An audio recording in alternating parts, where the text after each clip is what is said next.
And if you wait too long, then you miss it and it goes back up and you miss the ride. In 2023, yes, you wrote a blog post called Why Your House is a Terrible Investment. And then you hit publish. Half the internet turned on you. 2 questions. Number 1, why do people get so worked up about this issue? And number 2, why is my house a terrible investment?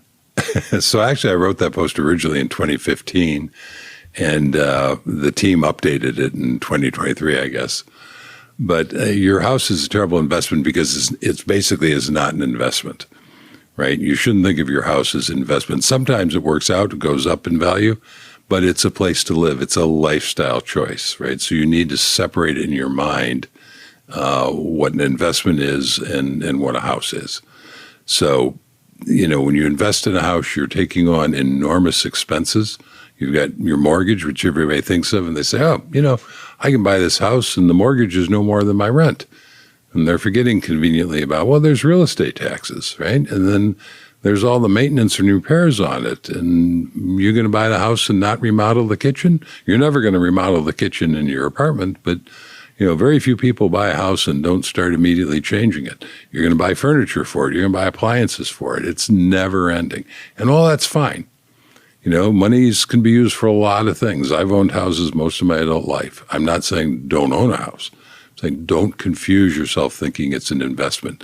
Your house and my house are both actively trying to return to dust in the earth, right? And we have to spend copious amounts of time and money preventing that from happening. But what about I'm building equity? Why should I give that money to a bank?